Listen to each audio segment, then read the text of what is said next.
אוקיי, אולי אני אזמין את יפתח קודם שיספר לנו על דודיו. אנחנו טיפה כבר שמענו בסרט שלך את השיר, אבל אם נראה את כולו זה יהיה נחמד. כולם היו דודיי, אומר יפתח, ונשמע אותו. כן, כולם היו דודיי.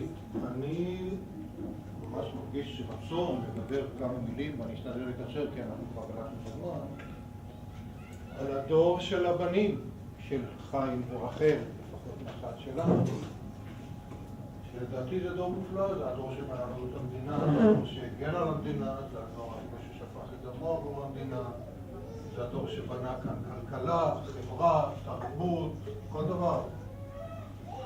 הכל בהתנדבות, הכל... אל תגיד מה המדינה יכולה לעשות בשבילי, למה אני יכול לעשות למען המדינה או תרום המדינה. אבל אני מוכרח להתחיל ולהזכיר שני אנשים יקרים מהמשפחה שהלכו לעולמם לאחרונה. לפני חודש נפטר יאיר ציוני, בעלה של רותי אחותי. יאיר היה איש יקר, איש שמח, איש אופטימי, איש יצירתי. נפטר במחלה קשה. השאיר לנו 5 ילדים לתפארת, השאיר לנו יקב יין, שכל דבר שם זה תביעות ישראל של יין. יהי זכרו ברוך. לפני 3 חודשים נפטר דוד יוסף גבע, דוד שאהבתי בילדות, איש שמספר על מעלליו ומעשיו, ואפשר לדבר פה שבועיים. בכל תחום שנרצו בחברה, במדינה, בביטחון, בכלכלה, בממשל, בכל דבר. אני חושב שהדבר שאני רואה ביוסף, שאני רוצה לדבר עליו, אני אשתדל לדבר על כל אחד, אולי על נקודה אחת למרות לשמון, זה ילד מאוסטריה שבא הנה בגיל מאוד צעיר. הולך בכלל לבית ספר, הוא עוד בתקופת בגיל בית ספר, הולך למקווה ישראל. והוא יקה, גרמנית והכל. ומתערב בחברה, ומשתלב בהגנה, ועובר קורסים, ובמלחמת השחרור הוא כבר מ"פ בגבעתי. עכשיו את הצבא המצרי, חברים, במלחמת השחרור מ"פ, יחסית לכל הכוחות שהיו במדינת ישראל, זה יותר ממח"ט היום, אני חושב. ובהמשך מלחמת השחרור הוא כבר מפקד יחידת שועלי שמשון, מי שיודע מה זה, שזה בעצם, אז לא ידעו להגיד את המילים סיירת מובחרת וכל מיני מילים מפוצצות, אבל זו יחידה פשיטה או יחידת קומנדו של חטיבת גבעתי, ויוסף הוא המפקד שלנו.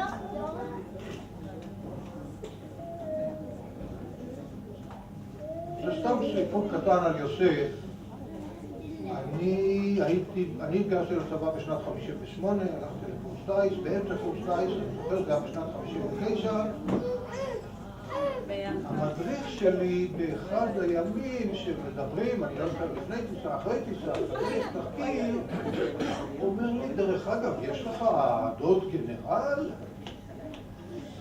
אני ככה, המדריך, ואני... יוסף גבע, אני אומר, כן. טוב, הוא היה פה והתעניין עליך. אני לא אמרתי כלום, אבל המפגש הבא עם יוסף, מתי שהוא בנהלל כשהם באו אני ירדתי על יוסף רצח. מה אתה מתעניין? למה אתה מתעניין? למה אתה עושה לי פרוטקציה? אני צוחק בחייך ילד, היה שם איזה ביקור של, אני לא יודע, הסגל הפיקוד הבכיר הצבאי, היה ביקור בית ספר לטיסה, ודיברו, אז הוא התעניין על ילד מהמשפחה. ואני אומר, אתה עושה לי פרוטקציה, בגללך אני רוצה לגמור קורס טייס אם אני פה, ולא בגלל שאתה מסדר לי את זה, הסיפור שהתגמרתי קורס טייס, זה לא בגלל הכישורים, זה כי יוסף סדר פרוטקציה.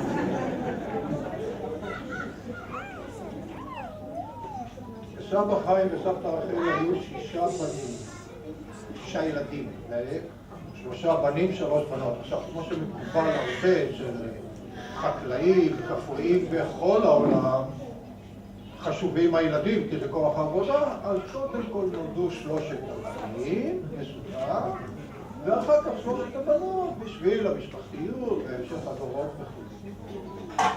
כבר שמעתם שהבנים הראשונים גדלו בקואופרציה במרחביה, ישראל היה הראשון, בחור אדמוני, טלטל, חזק מאוד, שקט, מופנם קצת, אוהב מוזיקה קלאסית, שבדור ההוא זה לחלוטין לא היה מקובל, והוא יחד עם ההורים שלי, תכף נדבר מילה עליהם, בגרעין שהולך לחניתה, והוא מקים שם את עדר הבקר, עדר הצאן. כשיותר מאוחר, בתחילת שנות ה-40, נחום אחיו הצעיר יותר, התגייס לצבא, ונחום היה האיש היחידי במשק, או שעוד לא היה במשפחה. ישראל בכאב לב עוזר את חניתה ויודע צריך לעזור לאבא במשק, הוא עוזר למשק בנהלל. יותר מאוחר, שפורצת מלחמת השחרור, ישראל כבר בן 34, הוא כבר לא חייב להתגייס, הוא גם האיש המרכזי במשק. אני יודע שהוא אומר לנחום, אתה היית 5 שנים, נחום מתגייס לא לבריגדה, נחום מתגייס לצבא הבריטי, והיה יותר מ4 שנים בצבא, יותר מ4 שנים בצבא. אתה עשית כבר 5 שנים מלחמה, עכשיו תורי, אני הולך לצבא. ונהרג לצערנו בפריצה לרפיח בסוף סוף מלחמת השחרור כבר בשנת 49. הבאים אחריו זה ההורים שלי, ברוך וצילה. יש לנו? זה כולנו. אני קורא לשניהם ביחד כי הם ילדים מאותה כיתה. הם חברים מילדות, אני זוכר פעם היה איזה דיון ביניהם שאני שמעתי ממתי הם מוכרזים כחברים. זה היה בין גיל 12 לגיל 14, היה ביניהם איזושהי הסכמה מתי זה התחיל. ועד סוף ימיהם, הם היו יחד יותר מ-75 שנה.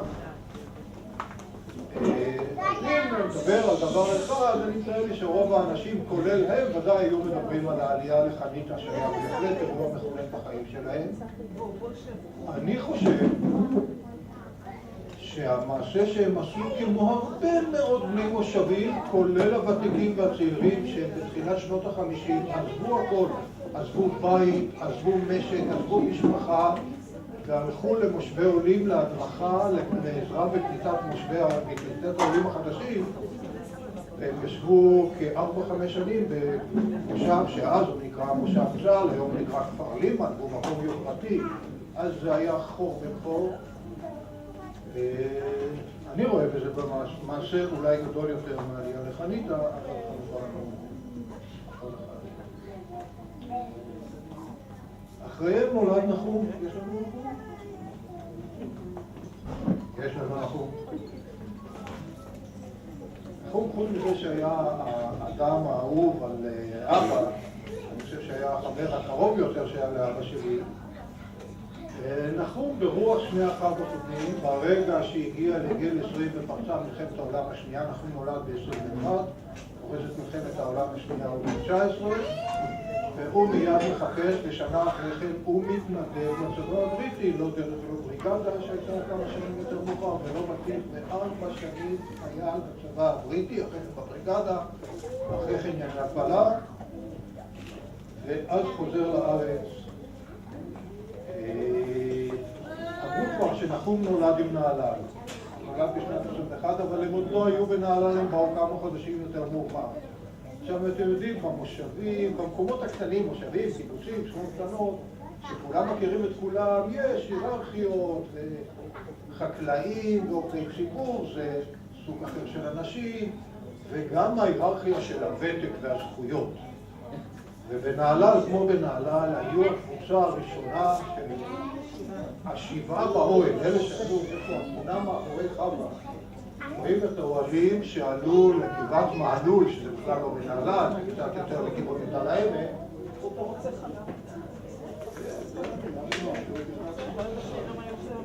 זה ראשוני נהלל, וכאן יושבים השבעה באוהל. באו כמה חודשים יותר מאוחר. שנים אחרי, 40-45 שנה אחרי זה, אני כבר חייל. אני חוזר הביתה לחופש, וזה יום שישי תמיד בערב, ואין אוטובוסים כבר, אז או שאני נוסע בפרם, או באוטובוס הערבי שנוסע לנצרת, גם בשישי שבת, והולך ברגל בסיבוב נהלל, כן נכנס ופונה ימינה מיד בעיגול להגיע. הבית הראשון בעיגול זה משפחת גרבר. וגרבר היה בשבעה באוהל. ובשנים האלה גרבר כבר פחות עם הטוריה ביד ויותר מסתובב ברחובות ומבלבל את המוח לאנשים. והיה ריטואל קבוע שאני כבר ידעתי אחרי הפעם הראשונה כי זה חזר המונטני. בחור צעיר, בוא הנה, בוא הנה. בן מי אתה? אני אומר לו, אני נכד של זמל ושל שניפר. שניפר זה ההורים של אמא שלי שגם הם ותיקי נהלל, אבל הם באו עוד איזה שנה אחרי סבא חיים וסבא זה, בכלל לא נחשבו. אתה בן של זמל? אתה נכד של זמל? כן, אני עושה. אתם מהחדשים. התנועה הזאת. אתם מהחדשים, כן. פנינה, על פנינה כבר דיברו, אני לא אתחיל, אני רק רוצה לספר שאני זוכר את החתונה שאנחנו בפנינה. הייתי כבר בן 9, זה היה בשנת 48. זה היה אצל ההורים שלי בחצר. מי שפה מקומי ומכיר, יש בין החלקה שלנו והחלקה של רובה, היו עצי הבר. שם אני זוכר שאבא קיצץ את הענפים שאפשר יהיה לשבת תחת העצים, ושם סידרו שולחנות. במטבח שלנו עשו איזה כיבוד או משהו, ושם הייתה החתונה, ואני זוכר שני דברים מהחתונה. א', שכל האנשים אומרים כמה הקלה יפה, כמה הקלה יפה, ושישראל בא מהצבא, ישראל, זה שדיברנו קודם, האח הגדול שנהרג מאוחר יותר, ישראל בא מהצבא, והיה עם מדים, והיה בחופה, והיה בזה, ואני שומע את סבתא אומרת, אני חושב שלאמא שלי, אני כבר לא ממש זוכר בדיוק, בבית ככה, מה הוא חוזר חזרה מחר בבוקר? המלחמה לא תברח לו, שישאר קצת. ישראל חזרה.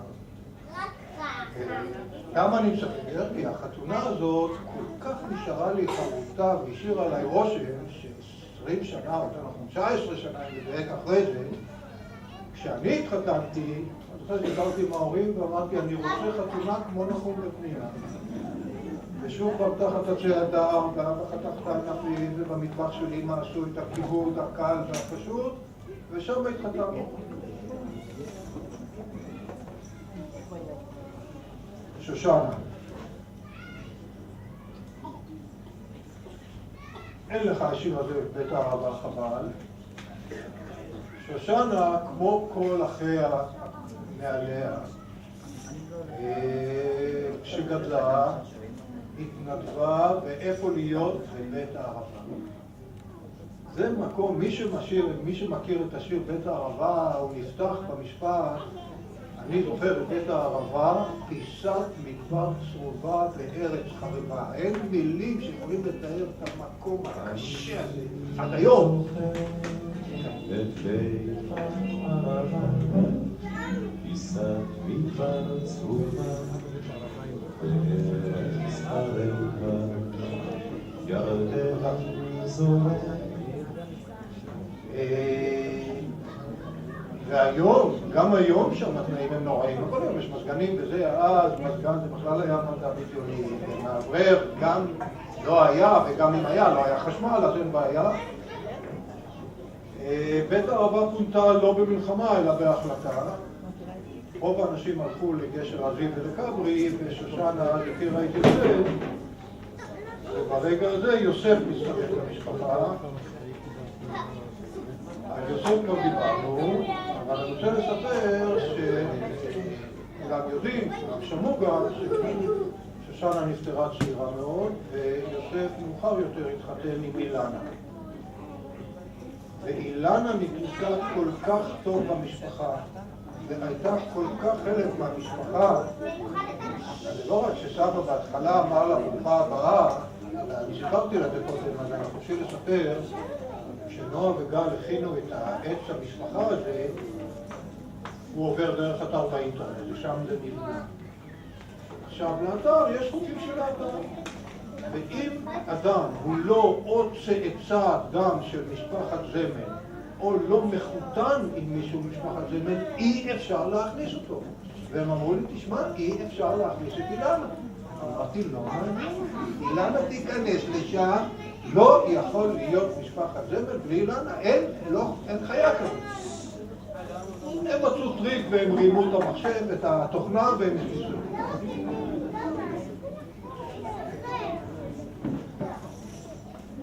הבת הבאה זה רבקה. רבקה הייתה הלב של המשפחה. רבקה הייתה אישה שאהבה את כולם, וכולם אהבו לאהוב, פשוט אהבו לאהוב. רבקה של המשפחה. אני יכול לספר שני דברים בזיכרונות. אני זוכר בתקופה מאוד מוקדמת של צעירים, ילדותי המוקדמת, בסיבות שבועות, לעוד שבועיים בערך. בנהלל יש מסורת, יש 8 שכונות, העיגול מחולק ל8 שכונות, וכל שכונה הייתה מכינה עגלה שעליה היה ענף אחר של המשק החקלאי, והיה תחרות בין השכונות, אחרי זה במקום מרכזי, ושם היה מסיבות ושירים, ומשיכות חבל, ורכיבות על סוסים וכאלה, והיה טקס הבאת הביקורים. אנחנו, הילדים, היינו עם הזרע על הראש, ולבן, היינו באים עם הכוסה, עגבנייה ובחכון, אני לא יודע מה, והנה הבאנו, מראשית פרי עבודנו, גאולה, לגאולה קודמת ישראל, וגובית הזה. ורבקה הייתה במכהנות, הייתה להקה של בנות על הבמה, ישראלות על בנות רודות, ואני זוכרת את מי בתור ילד, עומד בתור לתת את הסל הזה לגאולה קודמת ישראל, ומסתכל על רבקה רוקדת, ואומר לעצמי, ילד, לא יודע כמה, 8, 9, 10, כלום. כמה היא יפה וכמה היא רוקדת הכי יפה. אבל הדבר היותר בעל משקל, כמה שנים אחרי זה, כשההורים היו בהתחלה בהדרכה במשולבים, ואני גר אצל סבא וסבתא, אחרי כן ההורים היו באפריקה, כשאני בצבא, ואני בא לנהלל, ואני אבוא כמובן לסבא וסבתא, ונתנו לי לישון בחדר הקטן הזה בין פינת האוכל והמטבח, שדלת מפרידה בינו ובין פינת האוכל, ואני מתעורר יום אחד בשבת, כמו שבחור צעיר מתעורר באיזה 12 בצהריים, ושומע דיבורים בחדר האוכל, וסבתא מדברת עם סבא, וסבא לא שומע, וסבתא צועקת. ואומרת לו, זמל, הדבר הכי טוב שקרה לי בחיים זה רבקה. את המשפט הזה אני זוכר כל חיי. ורבקה התחתנה עם משה. משה היה קצת אחר במשפחה. משה היה מוחצן, מדבר, שר, איש שמח. יש לנו משה בעצם? כן. ואני רוצה לספר דבר על משה. משה גם הוא קצת כמו סבא. ילד שברח מההורים, וכמו יוסף, ילד שעזב הכל ועלה לארץ, אבל זה ילד שחי ברומניה, אומנם הגרמנים לא נכנסו, ועם הרומנים היה איזה הסכם עם הרומנים, אבל הרומנים ידעו להיות נבלות לא פחות מהגרמנים, אולי לפעמים התחרו והיו קצת יותר. ויש איזשהו סיפור על המשפחה של משה, כולל משה, שאני לא לגמרי יודע אותו בוודאות, אבל אני יודע שהסיפור היה שהגלו אותם לאנשהו, אני לא יודע אם זה על רוסיה או לאוקראינה, לאן? לטרנסניסטריה, שלא יודע להגיד את השם הזה. הגלו אותם, יותר מאוחר הם חזרו, בדרך הלוך ושם וחזור, אמרו שמשהו כמו חצי מהם מתו. כמה? יכול להיות, לא יודע. 300,000 חזרו ב-140. הנה, שמעתם.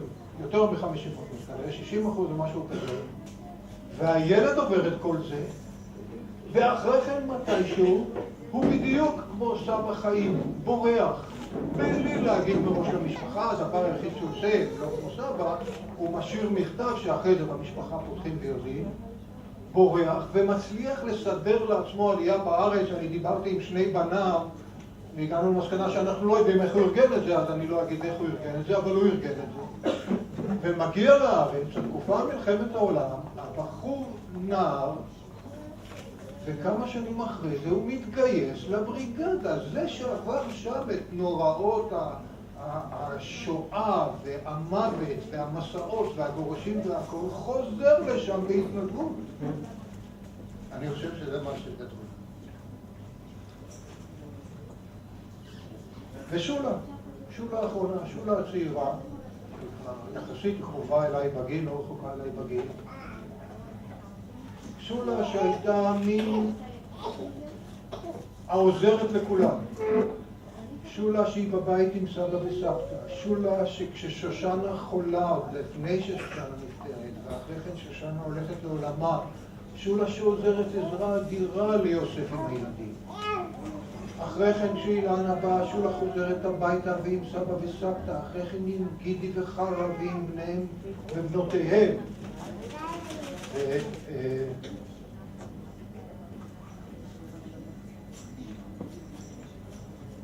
דבר אחרון אני רוצה להגיד מילה על שם המשפחה. דיברנו קודם על סבא, והדבורים ולא מדברים. לצערי, כבר אין הרבה אנשים ששמן זמל. יש משפחה אחת, בנים וכולי, בן ובת, בסניף הירושלמי, ויש משפחה אחת בסניף שלנו, הנהללי, זה ישראל ואסתר זמל ובניהם ובנותיהם. אני שגם כן הייתי זמל, ידעתי, בנהלל תמיד אמרו לי, אני דרך אגב אצלנו בילדות יידיש זה היה מזוהה עם הגולה ועם הזה, ולא ידענו מילה יידיש. גם סבא וסבתא לא דיברו מילה יידיש, כי יהודי דבר עברית בארץ ישראל, והם חיי השפה עברית. אבל אמרו לי החברים כנראה שזמל ביידיש או זמל זה לחמניה או משהו בסביב לחמניה, ובטח אחד הסבאים שלך היה עובד. חודש לפני שסיימתי קורס טייס, יום אחד בא מפקד הקורס, שם הלוח, אנחנו גמרנו 8 אנשים, כולם היו לוינשטיין וניגלמן ואופטמן וכאלה וזה. שם את השמות אומר לנו, יש לכם שבועיים, כולל בשבועיים האלה, השבת חג הבית, להתייעץ עם ההורים, לבוא ולהגיד איזה שם עברי אתם בוחרים, כי אם לא, אנחנו נבחר לכם. עכשיו, אני מוכרח להגיד לדור הצעיר יותר, שאז זה אומנם הייתה הנחיה מלמעלה, אבל אנחנו קיבלנו את זה בהבנה, אנחנו חשבנו שכך נכון וצריך. היום בחיים לא הייתי משנה את השם, אבל אז אני שיניתי לזה. שנים אחרי זה, סבא יום אחד, לא מדברים, אבל אני יושב על ידו, אני חושב שהבאתי את הילדים שלי כבר, שיראה, שיראו אותו, שיראו אותם. שמעתי ששינית את השם, אמרתי לו כן, למה? אתה יודע, בן גוריון הוציא הנחיה שאנשים בתפקידים בלה בלה בלה, שם עברי. אומר לי, אבל זמל זה שם עברי. אני שואל אותו איך? אז הוא אומר לי, זה זרע מבית לוי. אני אומר לו, סבא, למה לא אמרת? ובזה נגמרה השיחה. אחרי כן שאלתי את אבא, הוא לא ידע, אני לא זוכר, שאלתי את המשפחה שלנו, החבר'ה של ירושלים ידעו, אבל לא גילו, שמרו בסוד. שמרו בסוד. הרחוב, זה 40... אבא שינה את זה. אני יודע, אני מכיר את השלט ברחוב, אני מכיר את השלט שכתוב זמל עם הגרשיים. אני רוצה לעלות אותך, הבאתי תעודת הלידה שלי לפה, אני נולדתי יוסף זמל, בשנת 51, אבא שידורים. אותו דבר. אז הוא שינה, אותו דבר, אותו דבר. בקצור, הוא גם לא שאל עכשיו. הוא הלך פה לחוף בירושלים, ובא אליו, הוא הלך פה לחוף בירושלים, קשר של המשפחה שלנו, בא אליו ואבא שלי פרופסור חיים ריטרי, אומר לו, מיכאל, תגיד לי, מה קרה? למה שינית את שם המשפחה? אז הוא אמר, אתה יודע, אנחנו עבריים, בן גוריון, כמו שנתחיל לדבר בפרדיו, וצריכים שם עברי. אז אני עליתי לתורה בשם בן חנן, ולכן קראתי לעצמי בן חנן ולא. אבל תגיד לי משהו, נכון אתה לוי? לא כן? לא, אתה יודע שיש לך שם עברי? אמר לו לא, אתה זרע מבית לוי. וזה פרופסור ריבלין גילה לאבא שלי. למה? סבא שלך היה אומר לו,